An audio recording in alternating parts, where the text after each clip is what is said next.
Chère entrepreneur créative, ce podcast a été conçu pour t'aider à répondre à cette question: comment vendre mes créations et développer un business rentable tout en préservant mon temps, mon énergie et mon esprit. Je suis Olivia Bienvenue, cake designer durable et coach certifié, et je serai ta plus grande supportrice dans cette aventure. Ma mission: aider les femmes aux mille et une idées à exprimer leur audace créative et à en vivre pleinement. Welcome to the show!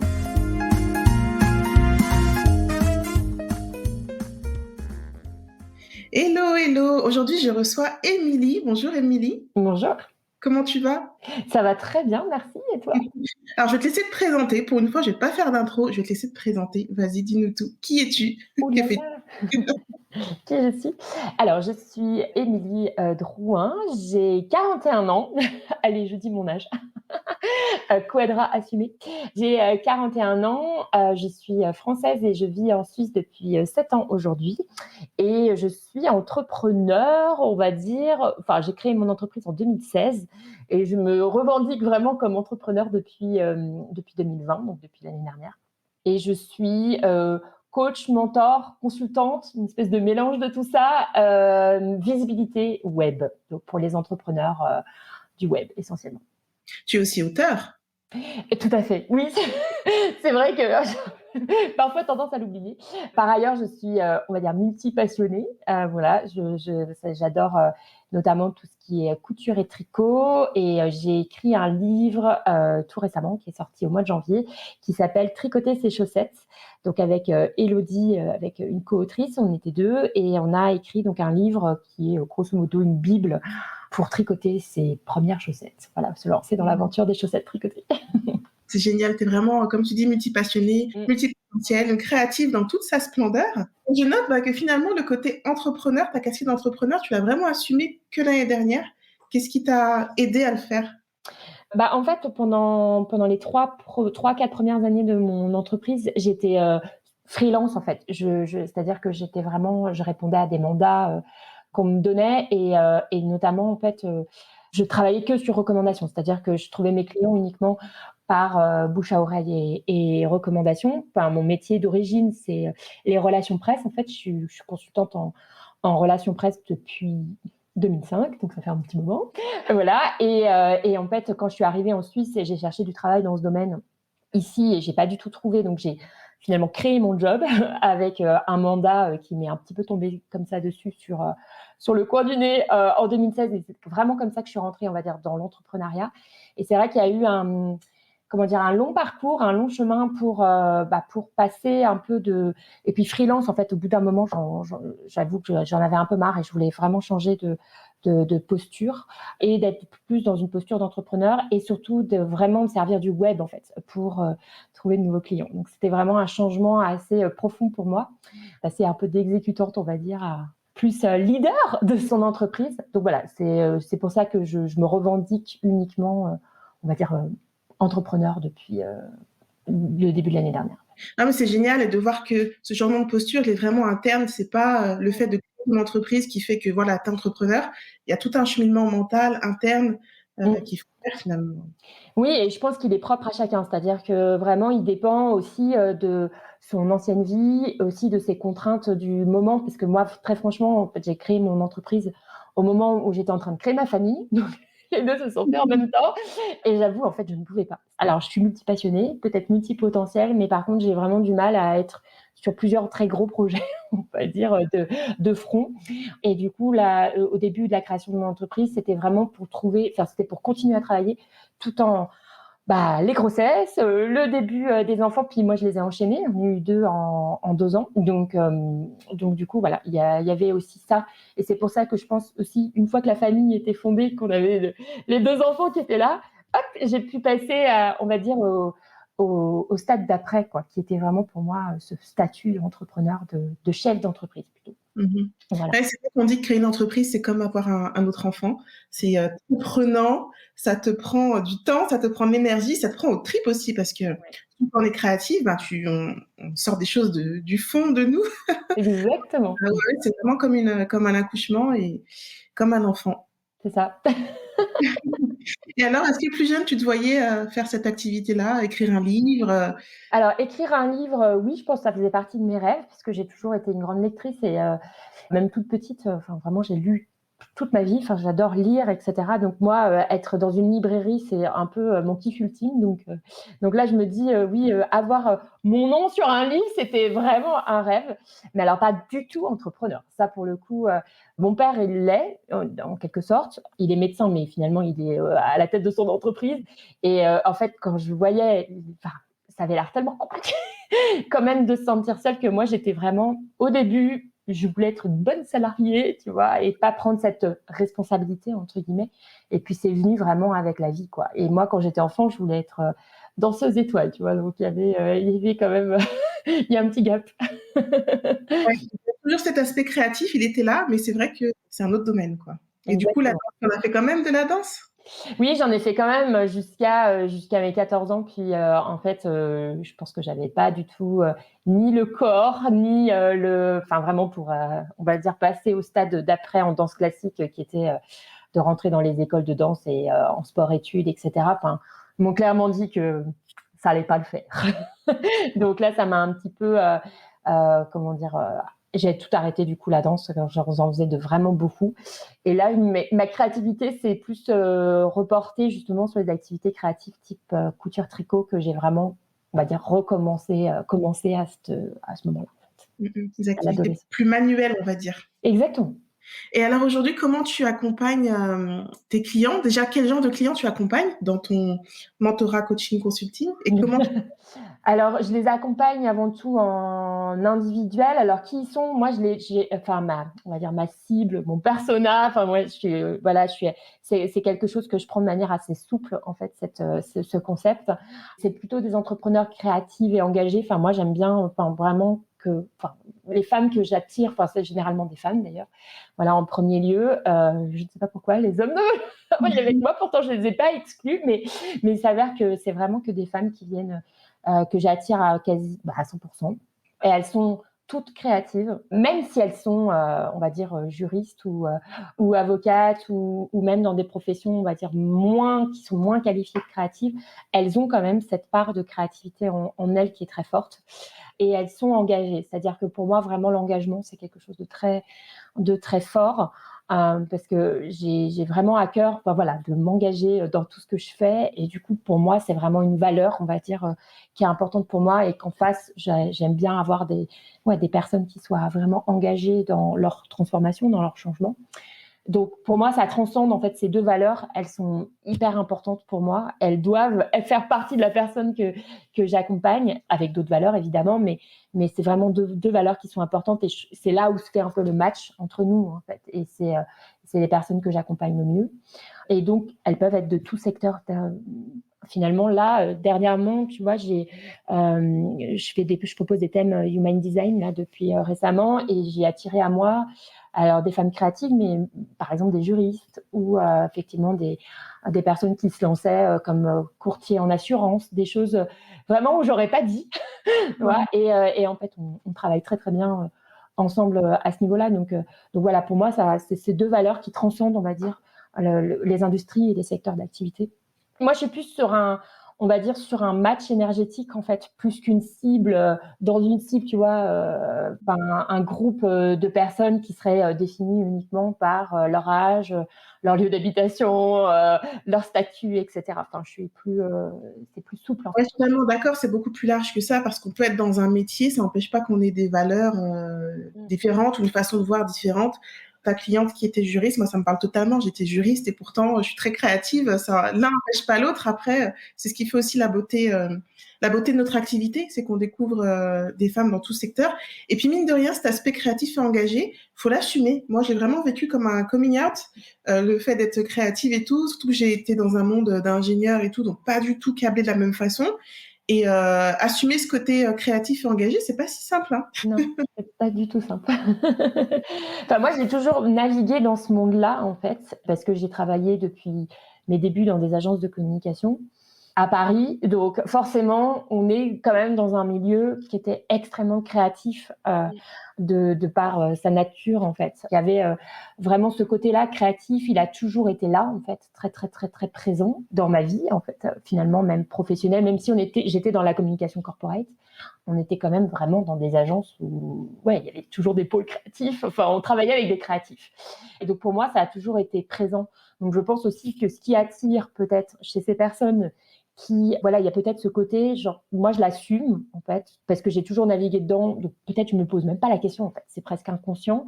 Et peut-être ces personnes qui sont plus dans des domaines ou très corporate comme le droit ou finalement les finances ou les assurances, par exemple, mais qui néanmoins sont quand même à la tête de leur entreprise, etc., sont entrepreneurs, en quelque sorte, ont peut-être besoin en fait, de venir me voir pour elle-même assumer ce côté-là ou réveiller ce côté-là. Parce que j'ai vraiment constaté, et là, c'est vraiment très, très fort ces derniers temps, à quel point, comme tu disais tout à l'heure, il y avait ce côté pas assumé.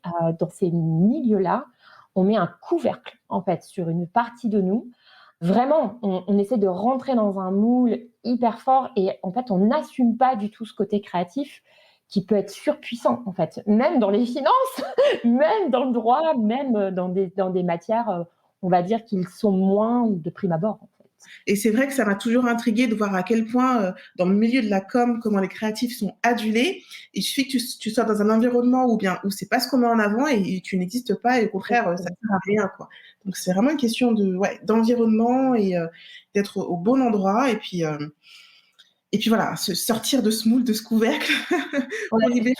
soulever le couvercle. Moi, je crois que vraiment, c'est la mission, là. J'ai eu un entretien avec une personne que je connais bien la semaine dernière pour une lecture Human Design. Et ce qui m'a frappé, c'est vraiment ça. C'est vraiment le couvercle, en fait, qu'on met sur nos passions, qu'on met sur qui on est, en fait. Et en fait, sur notre énergie, parfois, qui peut être un peu forte, qui peut être intense, etc. Et que on va brimer, minimiser, cacher tout au fond de nous pour pas que ça se voit, alors qu'en vrai, c'est notre plus grande force, c'est là se cache notre puissance, en fait. Voilà. Totalement. C'est ma mission, c'est mon combat. Alors justement, qu'est-ce que tu aimes le plus aujourd'hui dans ce que tu fais? Ah, c'est les rencontres. Moi, vraiment, c'est vraiment ça qui est absolument magique, en fait, je trouve, et encore plus avec le web. Donc, on va dire mon terrain de jeu d'aujourd'hui, c'est vraiment la magie de la rencontre, en fait. C'est un vrai moteur pour moi. Il y a des choses que tu aimes moins? Alors, j'aimais beaucoup moins tout ce qui était évidemment, bah voilà, l'administratif, le côté compta, la structure, en fait. Voilà, c'est quelque chose sur lequel j'ai fait beaucoup l'autruche, en fait, très longtemps, ou même, par exemple, la relation client, le suivi client, etc. Et c'est vraiment des choses que j'ai remis au centre, en fait, là, ces derniers mois. J'ai vraiment voulu, enfin, c'est un de on va dire, mes intentions de 2021, c'est de vraiment remettre beaucoup de structure, en fait, pour vraiment consolider toutes les bases de mon entreprise pour, expanser. Voilà.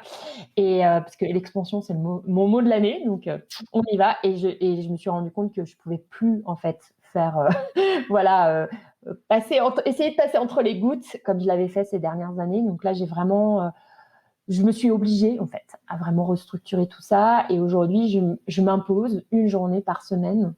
Disons que le lundi, voilà, je fais tout ça. Je fais tout ce qui est organisation, structuration, comptabilité, administratif, etc. Et je dois dire que finalement, c'est comme tout, hein. Moi, je suis assez, comment dire, je pense que rien n'est chiant, pardon, passe-moi l'expression, ou rien n'est compliqué enfin, ça l'est toujours quand tu t'y mets pas, mais une fois que tu t'y mets, finalement, que tu mets les mains dans le cambouis, enfin, moi, je suis de toute façon très comme ça dans la vie en général, bah, finalement, tu commences à prendre du plaisir et un certain kiff à finalement faire tout ça. Et donc voilà, et c'est grâce on va dire, à cette espèce de régularité et d'obligation, en fait, quelque part, hein, je me suis quand même mis un vrai cadre pour structurer tout ça. Donc je dirais pas que j'aime moins. Aujourd'hui, je pense que c'est pas non plus l'amour fou, on va pas se mentir, hein. C'est pas une passion. Je pense que je vais pas devenir du coup juriste ou experte en finance, mais néanmoins, je trouve que et ça rassure énormément, en fait. Moi, je me suis vraiment rendu compte à quel point la sécurité, intérieure était hyper importante pour moi. En fait, j'ai vraiment besoin de me sentir en sécurité. Et donc, en fait, de poser un cadre et de vraiment avoir cette régularité dans mon administratif, ma compta, etc., me permettait d'être en sécurité, de me sentir en sécurité et de me dire, bon, bah, ok, ça, c'est solide, ça va. Maintenant, concentrons-nous aussi sur ce qui est important pour développer mon activité. Ouais, je pense que c'est important d'avoir le bon point de vue parce que je pense que toutes celles qui nous écoutent sont comme toi et comme moi. L'administratif, la compta, les finances, c'est pas ce qu'on préfère. Mais quand c'est fait, ben, on est tranquille et on peut avoir plus de liberté mentale pour créer. Complètement. Puis ça prend du sens aussi, ça parle, ça donne du sens à ce que l'on fait. On voit concrètement si ça avance pas, et puis ça permet de prendre les bonnes décisions aussi. Ouais, tout à fait. En fait, d'apprendre à devenir chef d'entreprise, en fait, tout simplement parce que c'est ça aussi. Moi, je trouve qu'il y a eu un changement le changement de posture que j'ai opéré, en fait. On va dire entre le début de mon activité, les 3 premières années et maintenant. C'est vraiment ça, c'est vraiment d'apprendre aussi à prendre des décisions, à regarder la réalité en face, et je sais que c'est une notion qui t'est chère, à regarder ce qui est la rentabilité, du temps passé, enfin, et de l'énergie dépensée versus ce que ça rapporte vraiment dans les faits, dans la matière. Enfin, voilà, et c'est ça aussi être chef d'entreprise, c'est prendre ses responsabilités quelque part vis-à-vis de ses investissements, vis-à-vis des dépenses qu'on fait, et en fait et effectivement la charge mentale quand tu ne prends pas tout ça à bras le corps, elle est énorme en fait. Et en fait, c'est comme des espèces d'élastiques, tu vois, qui te retiennent toujours derrière et qui vont t'empêcher de passer au next level, enfin, au niveau supérieur, en fait. Tout à fait. Et justement, donc on a un autre point commun, c'est le travail avec les énergies. Comment tu inclus, toi, le travail énergétique avec tes clientes? Alors, l'énergie, c'est quelque chose qui m'est un peu tombé dessus, on va dire, en 2019, courant 2019, même à l'été 2019. En fait, je suis tombée sur un e-book sur le Human Design. Pour tout te dire, avant, c'était no way. Je ne voulais pas en entendre parler. Je pense que j'étais vraiment je suis hyper rationnelle de base. J'ai vraiment fait un bac S. Enfin, tu vois, j'ai vraiment ce côté hyper rationnel, hyper logique, etc., qui était très, très fort en moi. Et en fait, en 2019, à l'été 2019, je sais pas comment, j'ai découvert ce truc qui est le Human Design. Et je suis tombée sur ce machin et j'ai fait waouh! Mais je suis vraiment tombée de ma chaise. Et là, j'ai commencé à découvrir que effectivement, ce truc des énergies pouvait, j'ai entrouvert la porte en fait sur tout ça. Et donc, 2019, 2020, ça a été vraiment la découverte de tout ce qui est énergétique, mais à différents niveaux. Donc le business énergétique, la com énergétique, le marketing vibratoire, enfin, toutes ces choses-là dont je voulais vraiment pas entendre parler avant. Et en fait, je me suis rendu compte de la puissance en fait de tout ça, en fait, et qu'effectivement oui, il y avait et puis de l'alignement aussi, puisque pour moi, ça va avec ça. Ça a été par le biais du Human Design que j'ai découvert vraiment à ce moment-là, que j'ai vraiment outil pour lequel je me suis vraiment passionnée. Donc j'ai creusé, j'ai cherché, j'ai lu, j'ai expérimenté. Et le Human Design, c'est un outil avant tout énergétique. C'est-à-dire que c'est vraiment un outil qui nous explique en premier lieu que le mental, il est très bien, il nous sert à énormément de choses, mais il n'est pas là pour nous guider en fait dans la vie, et que c'est pas du tout le bon guide en fait pour prendre les meilleures décisions par exemple, ou pour on va dire naviguer dans notre vie ou avoir des relations fructueuses avec les autres, enfin voilà, qui soient saines, etc. En découvrant ça petit à petit, je l'ai vraiment implémenté dans ma vie, puis je me suis rendu compte que waouh, enfin il y avait quand même quelque chose de vachement plus puissant, et que là où moi je pouvais m'évertuer à essayer de faire des choses parce qu'on m'avait dit c'est comme ça qu'il faut faire, et c'est comme ça que j'avais appris par le manuel, quoi, que c'était ça. Bon, je parle là par exemple du business, mais c'est par exemple définir sa cible, être dans sa niche, etc., etc. Enfin voilà, tous ces trucs-là. Je me suis rendu compte que oui, en fait, si on mettait pas la bonne énergie derrière, si on mettait pas la bonne intention, si on n'était pas profondément aligné en fait avec ces stratégies, en fait, ça fonctionnait pas. Et du coup, j'ai compris pourquoi ça fonctionnait pas en fait, et que j'avais mis des choses en place, mais ça fonctionnait pas. Et en fait, à chaque fois que j'essayais de mettre trop de cadres, pour moi, ça fonctionnait pas en fait. Et quand je revenais à mon fonctionnement naturel, voilà, Ça marchait. Ouais, ouais. Donc, ça a été une lente déconstruction donc, un peu de tous ces schémas mentaux qu'on a, qui sont extrêmement ancrés en fait chez nous. Alors à différents niveaux, mais moi c'est vraiment j'ai été élevée dans un truc hyper carré. J'ai fait des études hyper carrées. J'ai été voilà, comme je disais, en agence de com pendant. Enfin, c'est finalement tu appliques toujours la même méthode quelque Mmh. part. Et Mais c'est avec les enfants là que je le vois que depuis tout petit, en fait, on nous modèle, mais d'une puissance, c'est c'est juste dingue. incroyable, quoi. Tout ce que tu es, toute ta créativité, ton inventivité, ta liberté de pensée, d'expression, d'action.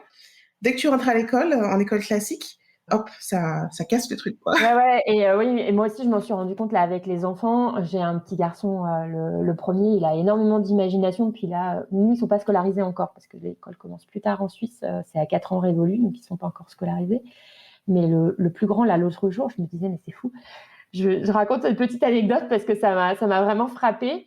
On lui a montré une carte du monde l'autre jour et puis on lui a expliqué les pays, etc. Puis donc là, il était en train de raconter à son copain du voisin d'en face qui a 8 ans qu'il avait été au Maroc et qu'il avait été dans un désert où il y avait plein de lions.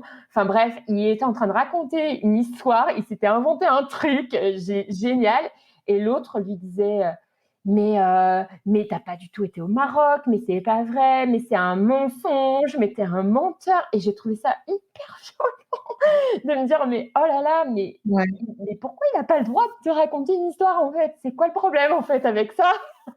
Et non, c'est pas un mensonge en fait. Enfin, il a 4 ans, tu vois. Il a le droit de se raconter des histoires et d'imaginer un désert plein de lions au Maroc.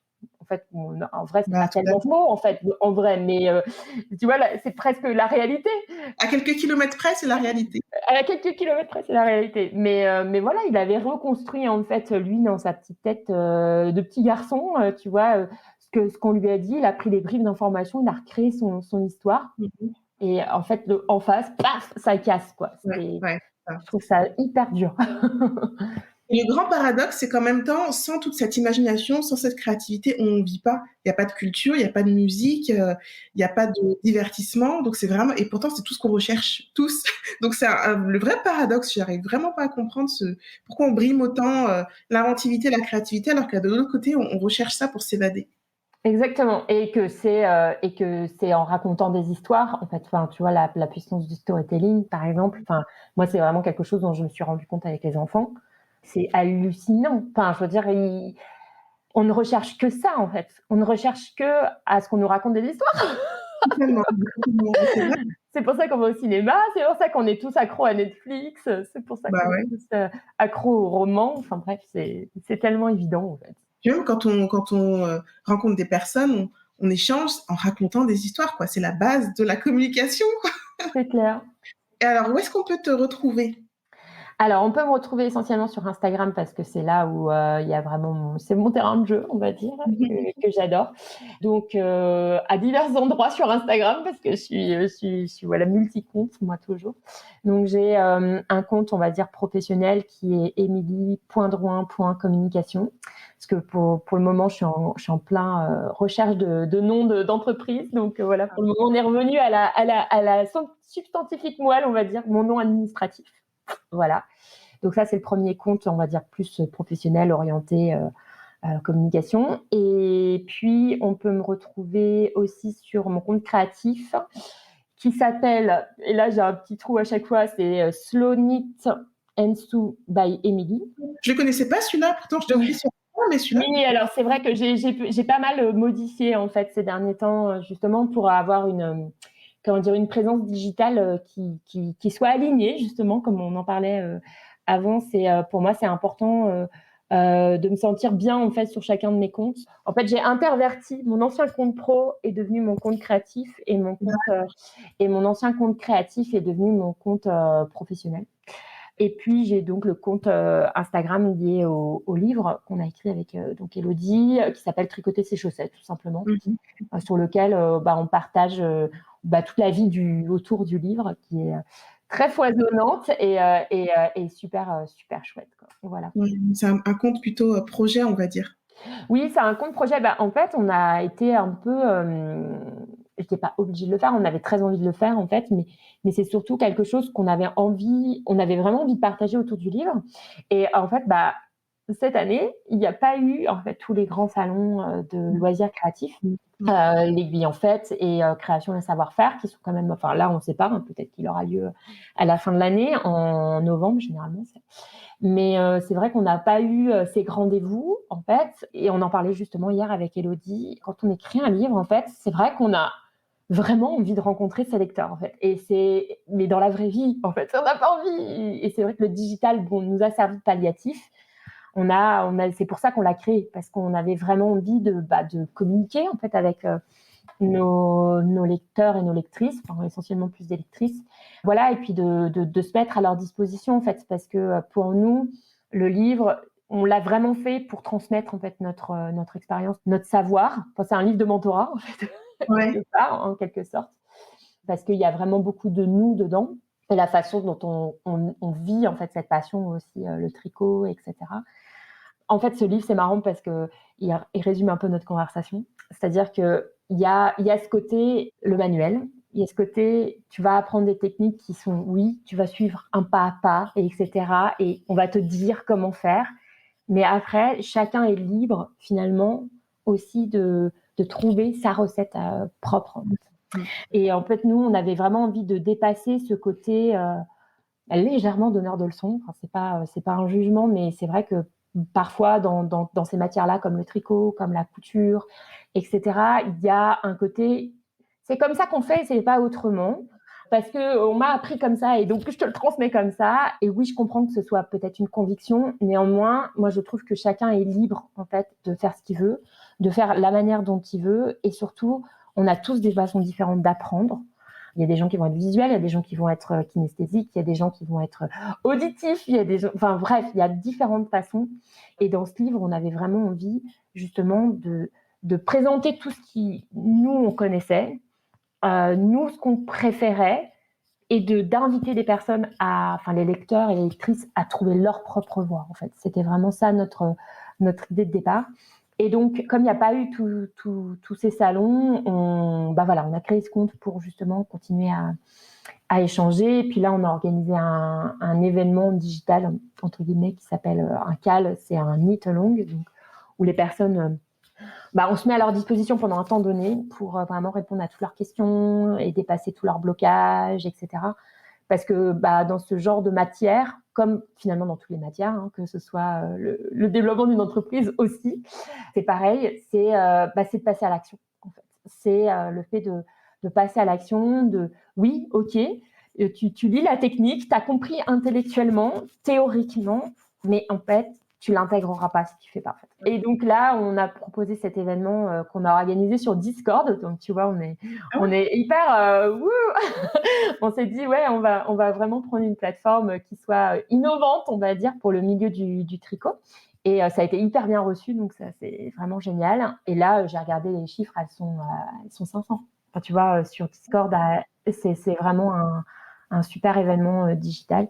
Donc c'est pour ça on avait vraiment envie de remplacer, on va dire, par le digital, même si évidemment ça ne remplacera jamais complètement ces grands moments que sont les salons et les moments de rencontre en fait en physique. C'est génial. Alors j'ai une question par rapport au livre. Est-ce qu'il est adapté aux débutantes ou il est plutôt pour les avancées ou ça couvre tout le monde? Alors en vrai, notre cible à la base, parce qu'on en avait effectivement bien travaillé ça avec quand on a pris contact avec l'éditeur avec lequel on a travaillé, on avait vraiment envie de proposer, parce que ce livre n'existait pas en langue française, donc on savait qu'il y avait clairement une place à prendre voilà, là-dessus. Et en termes de cible, en fait, il faut quand même savoir tricoter, c'est-à-dire que c'est pas possible, enfin, si, c'est possible. Tu peux, si tu n'as jamais tricoté, peut-être tu peux te lancer dans une première paire de chaussettes. Le truc, c'est qu'avec les chaussettes, c'est que c'est des petites aiguilles assez fines, donc qui demandent déjà quand même d'avoir une certaine maîtrise du tricot, parce qu'il faut quand même une dextérité ou comprendre un peu les points. Mais je dirais, si tu as déjà monté des mailles, tu vois, si tu as déjà fait 1 ou 2 projets, tu peux tout à fait te lancer. Donc cette question, elle est un peu compliquée à répondre parce que débutante, en fait. Et puis aussi, tu vois, il y a des personnes, moi par exemple, je me suis considérée débutante pendant très longtemps, alors même que mon expérience, elle était quand même grande, parce que justement, il y avait des techniques que j'avais jamais faites, tu vois. On revient sur vraiment comment tenir ses aiguilles, monter les bails, choisir le fil, où on est vraiment l'étape d'après. Moi, je pense qu'il faut clairement avoir déjà une première expérience du tricot, c'est-à-dire savoir monter des mailles, les mailles en droit et les mailles en vert. Ça, voilà. De comprendre déjà ça, si tu as compris ça, et de savoir monter, enfin comprendre en fait comme la logique un peu du tricot. Donc c'est vrai que oui, peut-être avoir déjà une petite expérience. Après, dans le livre, on a été très exhaustif. C'est-à-dire qu'on a vraiment toute une première partie technique qui fait 150 pages, je crois. Où on va parler du choix des aiguilles. À chaque fois, on a été vraiment très loin en fait dans chaque truc. Donc le choix des aiguilles, le choix de la laine, le choix, les méthodes justement pour monter, les méthodes pour rabattre, les méthodes pour faire les talons, etc. Et ensuite, on a vraiment fait tout un chapitre aussi sur les finitions, sur comment entretenir la durabilité en fait de ton vêtement, etc. Enfin de tes chaussettes tricotées. Ouais, c'est débutant plus quoi. D'accord. Voilà. Je pourrais m'en sortir. C'est vrai qu'il y a longtemps que j'ai pas tricoté, mais ouais, j'ai déjà fait une écharpe, je sais faire les mailles en droit, les mailles en vert, donc je pourrais m'en sortir à tricoter des chaussettes grâce à ton guide. Oui, exactement. On a des personnes dans le cas là qui ont commencé et qui ont tricoté leurs premières chaussettes et qui avaient 2-3 projets dans les pattes et qui se sont lancés et qui ont réussi en fait. Vraiment, notre idée, c'est vraiment d'emmener les gens, de les accompagner pour les faire passer à l'action en fait. C'est vraiment notre kiff avec Élodie. Est-ce que tu as un mot pour conclure? Un mantra, un conseil, un encouragement, ce que tu veux. Je dirais que par rapport à notre conversation, c'est vrai qu'on était quand même pas mal sur le passage à l'action. Donc, moi, je dirais, si vous avez un rêve, si celles qui nous écoutent ont un rêve à réaliser, quelque chose, allez-y, quoi. Mettez les mains dans le cambouis et allez-y, passez à l'action. Il y a de ça de juste et de ça de vrai, en fait, pour moi. Merci, Émilie. Merci, Olivia. À bientôt. À bientôt. Parce que tu es la première ressource de ton business, tout part de toi, de ton organisation, de ton bien-être et de ton état d'esprit. Que dirais-tu de reprendre le pouvoir sur ton temps, sur ton énergie et d'être vraiment dans ton rôle de chef d'entreprise? Si tu te demandes comment mettre tout ça en musique, télécharge mon guide et découvre les 9 étapes pour un business créatif et rentable. Rendez-vous sur www.audace-creativité.fr/podcast.